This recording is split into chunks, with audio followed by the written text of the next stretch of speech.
պիտի փաստեմ, որ Ծափաթաղցի անետացած 3-ամյա Տիգրանին խեղտամահ է արել հայրը։ Ահա սարսուռ բացահայտումն այսօր արել է ներքին գործերի նախարարը։ երեխայի հայրը խեղտամահ անելու ճանապարհով սպանել է փոքրիկին, այս պայծրությամբ այլ տվյալ հանրայնացնելուց կխուսափեմ,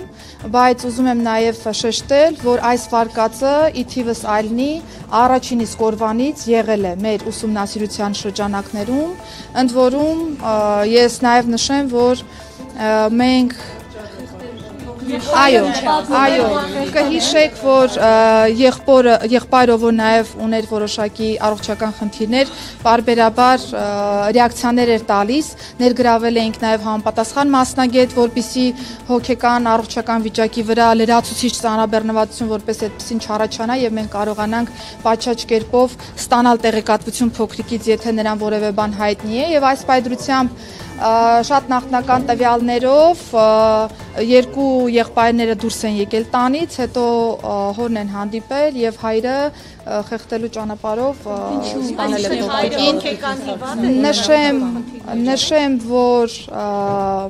երեխայի հայրը նշել է, որ ներընտանեկան որոշակի հարցադրման շրջանակներում է վրա հասել դեպքը, ես խնդրում եմ, որ մենք պատշաճ կերպով գնահատենք իրավիճակը, այս պայծրությամբ ես այլ տվյալ հանրայնացնել չեմ կարող։ Տիգրանի անշնչացած մարմինը գտել են 3 Ջիլգյուղիային տարածքում, որտեղ մի քանի անգամ եղել էին փրկարարներն ու կամավորները։ Հարցաքննության ընթացքում երեխայի հայրը պատմել է, որ խեղտամահ է արել ներընտանեկան որոշակի խնդիրների պատճառով։ Վարկածներից մեկի համաձայն նա կասկածել է, որ Տիգրանի հայրը ինքը չէ։ Տանը կնոջ հետ վիճել ու դուրս է եկել, դրսում հանդիպել եղբայրներին ու խեղտամահ արել փոքրիկին։ Դեպքից առաջ 3-ամյա Տիգրանը եղբոր հետ իջել էր դաշտ խաղալու, որտեղ էլ հայրը մոտեցել ու սպանել է երեխային։ Ենթադրվում է, որ մեծ եղբայրը, որը համր է, տեսել է, թե ինչպես է հայրը սպանում եղբորը, եւ հենց դրա համար էլ ամեն անգամ, երբ իրավապահները հարցնում են եղբոր մասին, միայն կոկորդներ ցույց տալիս։ Հայրը պատմել է, որ սպանությունից հետո երեխայի տյակը պարբերաբար տեղափոխել է։ Փորձաքննությամբ 3-ամյա երեխայի մարմնի գլխի շրջանում հայտնաբերվել են մարմնական վնասվածքներ։ Տիգրանին սպանած հայրը ձերբակալվել է։ Վանաձորի Տարոն 4 թաղամասի տներից մեկում փլուզում է եղել կամ մեկ զոհ։ Փրկարարները միայն հատուկ տեխնիկայի օգնությամբ են կարողացել փլատակների տակից դուրս բերել քաղաքացու դին, հայտնում է ներքին գործերի նախարարությունը, այլ մանրամասներ այս պահին դեռ հայտնի չեն։ Դիլիջանում հաղարծին վանական համալիրի մոտակայքում տեղի ունեցած ավտոբուսի վթարի հետևանքով հոսպիտալացված 30 քաղաքացիներից 20-ը առաջին բուժօգնություն ստանալուց հետո դուրս է գրվել։ Վիրավորներից 9-ին շտապ օգնության մեքենաներով տեղափոխել են Երևանի հիվանդանոցներ, դրանցից մեկին վիրահատել են, վիճակը կայուն ծանր է, եւս 3 հոգու վիճակը միջին ծանրության, հայտնել է առողջապահության նախարարությունը։ Ավտոբուսում Վալերի Բրյուսովի անվան պետական համալսարանի ուսանողներն են եղել։ Մեքենան կողաշրջվել ու ձորներ ընկել սողանքի պատճառով։ Հայաստանի վարչապետը որոշել է Հովանավանքից բացի Թալինի Սուրբ Աստվածածին եկեղեցում պատարագի մասնակցել։ Փաշինյանը տեսանյութ է հրապարակել ու հայտնել, որ մյուս կիրակի մասնակցելու է Տեր Թադե Թաղմազյանի պատարագին։ Հաջորդ կիրակի օրը Թալինի Սուրբ Աստվածածին եկեղեցում կմասնակցեմ Տեր Թադե Թաղմազյանի ձեռամբ մատուցվող Սուրբ եւ Ամմա պատարագին, որի ընթացքում մենք աղոթք կբարձրացնենք առ Աստված մեր բոլոր ընկած զինվորների, հոգիների խաղաղության եւ հանգստության համար։ Տեր Թադեն անցած ամիս էր հայտնել, որ միանում է արդեն Հովանավանքի կարգալույց հոգևորականին ու աջակցում Հայաստանի վարչապետի հակայկեղեցական արշավը։ Նա 3 Նիկոլ Փաշինյանի հետ Հովանավանքում մասնակցել է կարգալույց կահանայի կեղծ պատարագին։ Կարգալույց քահանան հայտարարել է, որ առաջին տեղում պետք է լինի պետությունը, հետո եկեղեցին ու դա բացատրել Արցախի օրինակով։ Մեզ համար առաջին տեղը պետք է լինի պետությունը, պետականությունը, իսկ երկրորդ տեղը մեզ համար պետք է լինի մեր եկեղեցին, որովհետև տեսեք մի փոքր կարող է քաղաքականը չէ, բայց պիտի ասեմ, Արցախը չուներ պետականություն, բայց ուներ եկեղեցիներ։ Պետականություն չունենալու հետևանքով մենք կորցրեցինք մեր եկեղեցիները եւ նաեւ այն իրավունքը, որ այնտեղ մենք Աստծուն պաշտենք։ Համացանցում հայտնվել են թռչնի թռիչքի բարձրությունից արված կադրեր, թե որքան մարդ է մասնակցել Հովանավանքում Հայաստանի վարչապետի հետ կեղծ պատարագին։ Ակնհայտ է, որ հանրային աջակցություն չի վայելում իշխանության սկսած հակաեկեղեցական արշավը։ Թալինի համայնքապետարանը մեծ թափով պատրաստվում է վարչապետ Փաշինյանի կիրակնօրյա այցին։ Համայնքապետարանը առանց Արագածոտնի թեմի վարչական խորհրդի հետ խորհրդակցելու սկսել է աշխատանքներ անել եկեղեցու բակում։ Նման հայտարարություն է տարածել Արագածոտնի թեմը։ Եկեղեցու տարածքի ցանկապատը համայնքապետարանը որոշել է առանց թեմի վարչական խորհրդին տեղյակ պահելու եւ առանց օրհնություն ստանալու սեփական նախաձեռնությամբ ապամոնտաժել եւ նորոգել։ Վաղ առավոտից սկսել են ապամոնտաժման աշխատանքներ։ Եկեղեցին իր ամբողջ տարածքով պատկանում է Մայրաթորին, ասված է հայտարարությունում։ Թեմի վարչական խորհուրդը խիստ դատապարտել է այս արհամարական վերաբերմունքը։ Имеющимся у нас данным Ռուսաստանի արտգործնախարարության պաշտոնական ներկայացուցիչ Մարիա Զախարովան անդրադարձել է Հայաստանի վարչապետի հայտարարությանը, թե KGB-ն է մեղավոր ցեղասպանության համար։ Զախարովան հիշեցրել է. մեջբերում KGB-ն ստեղծվել է 1954 թվականին, իսկ հայերի ցեղասպանությունը Օսմանյան կայսրությունում սկսվել է 1915 թվականին, KGB-ի ստեղծումից գրեթե 40 տարի առաջ, նշել է նա։ Ամենայն հայոց կաթողիկոսի 68-ամյա եղբորը կալանավորելու միջնորդությունը դատարանը բավարարել է։ Նրան ու որդուն ոստիկանները ձերբակալել էին վաղարշաբաթի ավագանու ընտրության քարոզարշավի ընթացքում տեխնացուի քարոզչությանը խոչընդոտելու համար, հայտնել էր փաստաբան Արա Զուրաբյանը եւ հրապարակել այս տեսանյութը, որպես ապացույց, որ քարոզչությանը խոչընդոտում չի եղել։ Վեապարի եղբոր ու նրա որդու դեմ ոստիկանություն ցուցմունք էր տվել Հանրապետություն կուսակցության տեխնացու Հարություն Մկրտչյանը։ Ցանցանք թույլ տված անձանց Երևանում 935 քաղաքացու տուգանել են երկթուղայինի ուղեբազդը չվճարելու, այլ անձի ուղետոմս օգտագործելու, վճարային միջոց ունենալու, սակայն չվավերացնելու համար։ Տուգանված մոտ 1000 քաղաքացու մասին տվյալները այսօր հրապարակել է Քաղաքապետարանի հասարակական կարգի պահպանության ծառայության պետի պաշտոնակատար Ավետ Բաբայանը։ Տուգանքի որոշումը չեղարկելու 100 դիմում է ստացվել, բավարարվել են 11-ը։ Չենք կարող չանդրադառնալ։ Հայաստանում թմրամիջոցի ապօրինի շրջանառության դեպքերն աճել են 391-ով, զենքի եւ զինամթերքի ապօրինի կրման դեպքերը 249-ով, սակայն միևնույն ժամանակ աճել է հանցագործությունների բացահայտման դեպքերը։ Օրինակ, մեքենաներից գողություն կատարող 16 խումբ արդեն բացահայտվել է, հայտնել է ներքին գործերի նախարար Արփինե Սարգսյանը խորհրդարանում։ 2025 թվականի 9 ամիսների հաշվարկով մենք գրանցված հանցավորության ընդհանուր պատկերում ունենք լատենտային համարվող հանցագործությունների բացահայտման էական աճ, այսինքն այն հանցագործությունները, որոնք 2024-ին, 23-ին հիմնականում եւ նաեւ նախորդ տարիներին եղել են լատենտային հանցագործություններ, 25 թվականի 9 ամիսների կտրվածքով մենք ունեցել ենք բացահայտումներ եւ ըստ այդմ հանցավորության ընդհանուր գրաֆիկում այս խումբ հանցագործությունները նկատվում են աճի տեսքով։ Ասպայդրության Ճիշտ են տեղեկությունները, որ ամենայն հայոց կաթողիկոսին ձերբակալելուց հետո պետք է ձերբակալեն մի շարք լրագրողների ու խմբագիրների։ Մեր գործընկերներն են հարցրել խորհրդարանում ներքին գործերի նախարարին։ Արփինե Սարգսյանը ժպիտով է լսել հարցն ու հերքել տեղեկությունները։ Կաթողիկոսին ձերբակալելուց հետո տեղեկություններ են շրջանառում, որ հաջորդը լինելու են լրագրողները Նիկոլ Փաշինյան ուժային կառույցներին արդեն լրագրողների խմբագիրների անուն է տվել, ինձ հետաքրքիր է ձեզ ցանկ տվել են, ովքեր են լինելու։ Եթե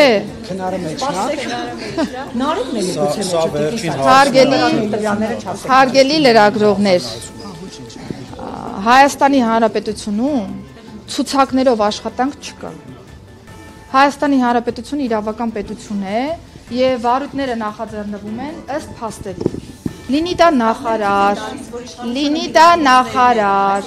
լինի դա իշխանական թևի ներկայացուցիչ, լինի դա անդիվանդիր թևի ներկայացուցիչ, լինի լրագրող, հասարակ այլ մահկանացու։ Եթե հանցանքի այլ տար կա, բնականաբար վարույթ կնախաձեռնվի։ Ձեր մատնանշած որևէ տեղեկատվություն իրականությանը չի համապատասխանում։ Мы с вами были сразу в контакте. Հայաստանի հետ խաղաղություն հաստատած Ադրբեջանի նախագահը նորից խոսել է մեր երկրի նկատմամբ տարածքային պահանջների մասին։ Իլհամ Ալիևն ասել է, թե Սևանա լիճ չկա, կա Գյոչյա լիճ։ 1918-ին ստեղծված Ադրբեջանի ղեկավարը պնդել է, թե երկրի գիտնականները ահագին ուսումնասիրություններ են արել այդ թեմայով, բայց անհրաժեշտ է ավելին։ Ալիևն ասել է, թե 20-րդ դարի սկզբի ռուսական կայսերական քարտեզները ցույց են տալիս, որ այսօրվա Հայաստանի տարածքում գրեթե բոլոր տեղանունները ադրբեջանական ծագում ունեն։ Բայց միևնույն ժամանակ պետք է ասեմ, որ Ալիևի խոսքերը այսօր մեկտաբանել է ազգային ժողովի նախագահը, դրանք համարելով մեջբերում իր երկրի եւ իր լսարանի համար նախատեսված հայտարարություններ։ Ըստ Սիմոնյանի, որևէ տարածքային նկրտումներ չկան Ալիևի խոսքերում, ավելին, դրանք միմիայն դրական են։ Տեքստի մեջ ազատագրելու բան չեմ տեսել, ընդհակառակը տեսել եմ, որ ասում է մենք պետք է մեքենաներով վերադառնանք, խոսքը տանկերի մասին չի եւ այլ եւ այլ։ Ես չեմ հասկանում ինչ եք դուք դա ազատագրել։ Խաղարար, այսպես հայտարարություններ եք դա կանոնի Ուզում եմ չէ, ես իրան չեմ ուզում մեկնաբանեմ այս առումով, որովհետև դա անշնորհակալ գործ է, որովհետև կրկնում եմ, դա ներքին լսարանի համար նախատեսված խոսում է։ Արցախի ռազմաքաղաքական ղեկավարության մեղքը ադրբեջանցի պետական մեղադրողը ապացուցված է համարել այսօր Բաքվում տեղի ունեցած կեղծ դատավարության ժամանակ։ Մեղադրողն ասել է, թե դատարանի առջև այսօր կանգնած է իբրև թե հանցագործությունների արած անձանց մի մասը։ Բաքվում շարունակվող շինծու դատավարությունը ընթանում է Արցախի ռազմաքաղաքական ղեկավարության եւ նրանց հետ միասին դատարանի առջև կանգնած 15 հայերի դեմ։ Այսպես կոչված դատականության փուլը ավարտվել է եւ այսօր դատախազը մեղադրական ճառ է ընթերցել, սակայն ադրբեջանական պետական գործակալությունները չեն հայտնում, թե ինչ պատժաչափ է մեր հայրենակիցների համար դատարանից խնդրել մեղադրողը։ Տաշիր կապիտալը իշխանությունից մի քանի քայլ առաջ է մտածել ու ավելի շուտ է առաջարկել էլեկտրաէներգիայի սակագինը իջեցնել, սակայն այն մերժվել է նրա համար, որ որոշ ժամանակ անց հենց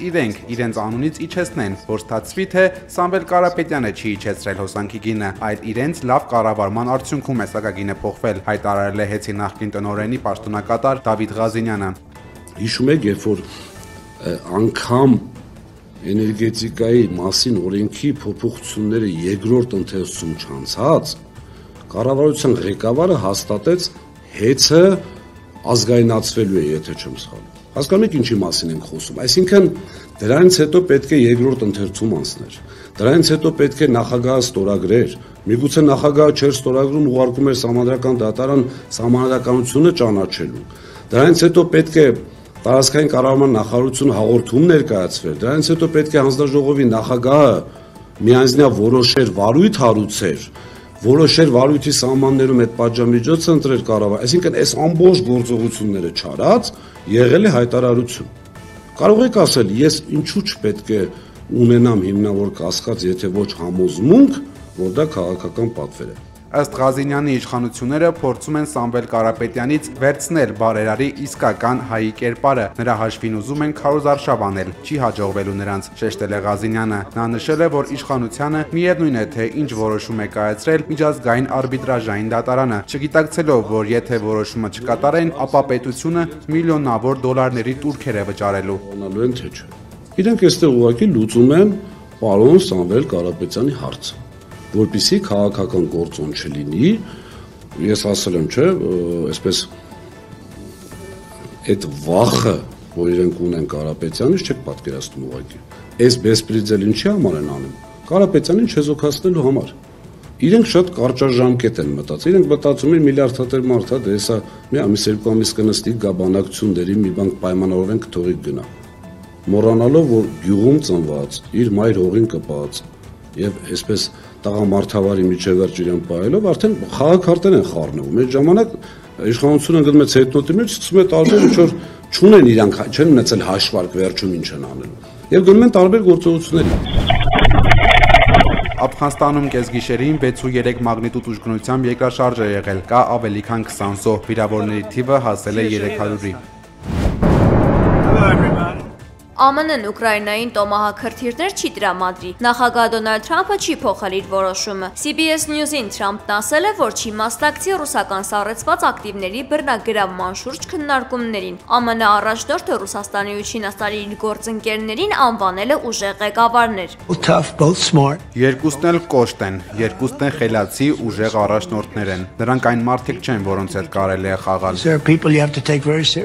Թրամփը շեշտել է, որ ձգտում է հասնել մի իրավիճակի, երբ աշխարհի առաջատար տերությունները կսկսեն զինանոցների կրճատման գործընթացը։ Որպես աշխարհի խոշորագույն միջուկային տերություն, Միացյալ Նահանգները պետք է նախաձեռնի ապա միջուկայնացման քայլեր, ասել է Թրամփը, միևնույն ժամանակ հայտարարել, որ ԱՄՆ-ն մյուս երկրների նման միջուկային զենքի փորձարկումներ է անել։ Իրանի նախագահը խոստացել է վերականգնել միջուկային օբյեկտները։ Կվերականգնենք եւ կդարձնենք ավելի հզոր։ Գիտությունը մեր գիտնականների գլխում է, օբյեկտների ոչնչացումը ոչինչ չի փոխի, ասել է Մասուդ Փեզեշքյանը։ Ավելի վաղ ԱՄՆ նախագահ Դոնալդ Թրամփը պնդել էր, թե ամերիկյան հարվածների հետևանքով Իրանում ոչնչացվել են միջուկային օբյեկտները։ Научное сотрудничество международное. Արևմուտքում լրջորեն անհանգստացած եւ վախեցած են ռուսական նորագույն սպառազինությունից։ Ռուսաստանի արտգործնախարարության պաշտոնական ներկայացուցիչ Մարիա Զախարովայի խոսքով Բուրևիստի քրթիրի ցուցադրությունից հետո արևմտյան երկրները լուրջ են եւ դա թաքնված վախի դրսեւորում է։ Զախարովայի այս խոսքերը պատասխանն են այն քննարկումների, որոնք ծավալվել են, երբ Ռուսաստանը ցուցադրել է ռազմական իր ներուժը։ Քննարկումներն ավելի սրվեցին Պոսեյդոն միջուկային տորպեդի հաջող փորձարկումից հետո։ Агрессию в прямом смысле. Шановні українці, українки. Ուկրաինան Գերմանիայից Patriot Hop համակարգեր է ստացել։ Telegram ալիքում հայտնել է Ուկրաինայի նախագահ Վլադիմիր Զելենսկին։ Նա շնորհակալություն է հայտնել կանցլեր Ֆրիդրիխ Մերցին պայմանավորվածությունները կյանքի կոչելու համար։ Домовленості, вони виконані. Ռոմի Պապ Լեո 14-րդի արձանը տեղադրվել է հյուսիսային Պերուի Չիկլայո քաղաքում։ Արձանն ունի 5 մետր բարձրություն եւ կառուցվել է տարածաշրջանի մշակութային ու կրոնական ինքնությունը ամրապնդելու նպատակով։ Պերուի կոնգրեսը Չիկլայո քաղաքը պաշտոնապես հռչակել է Ռոմի Պապ Լեո 14-րդի հոգևոր ծննդավայր։ Քանդակի բացման հանդիսավոր արարողությունը տեղի է ունենալու նոյեմբերի 13-ին։